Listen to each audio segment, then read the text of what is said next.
আশা করছি সকলে ভালো আছেন। সেলফ ডেভেলপমেন্ট এডুকেশন ট্রেনিং অনুষ্ঠিত হয়েছে এবং আমার নাম মাইদুল হোসেন সামি। আমার সামনে ইতিপূর্বে বসে আছেন আমাদের টিএনসের সিনিয়র নক্ষত্ররা। আর আমি ইতিপূর্বে শেয়ার করবো যে আমি গত 3 দিন ট্রেনিং করে কি শিখলাম।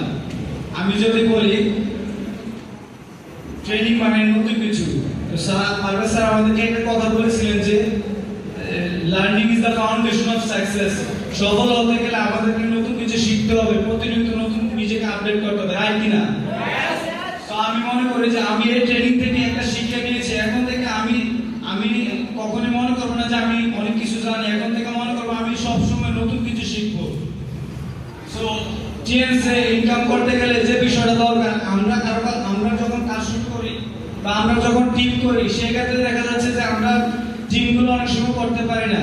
তার কারণ হচ্ছে আমরা ভালোভাবে কাজগুলো শিখি না বা কাজগুলো ভালোভাবে করতে চাই না। তো বিষয়টা হচ্ছে সর্বপ্রথম যে বিষয়টা বলেছিলেন স্যার, কোম্পানি সম্বন্ধে নিজেও জানতে হবে, কোম্পানি সম্বন্ধে আরেকজনকেও জানাতে হবে, রাইট কিনা? দ্বিতীয়ত কোম্পানির প্রোডাক্ট নিজে ব্যবহার করতে হবে এবং কোম্পানির পণ্যের ফিলিংটা নিতে হবে, অন্যকে পণ্যের প্রোডাক্টের ফিলিংটাও দিতে হবে এবং মার্কেটিং প্ল্যান নিজে বুঝতে হবে, মার্কেটিং প্ল্যানটা আরেকজনকে শেখাতে হবে। পাশাপাশি আমরা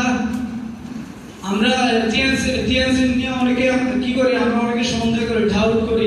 তো এই সন্দেহ বিষয়টা কখনো থাকা যাবে না।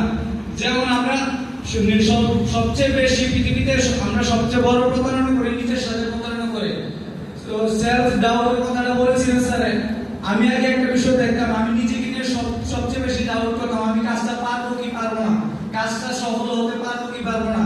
কিন্তু আমি এখন পারভেজ স্যারের ট্রেনিং থেকে সিদ্ধান্ত নিয়েছি, তারা যদি পারো ইনশাআল্লাহ আমিও একদিন পারবো, আমিও একদিন সফল হবো।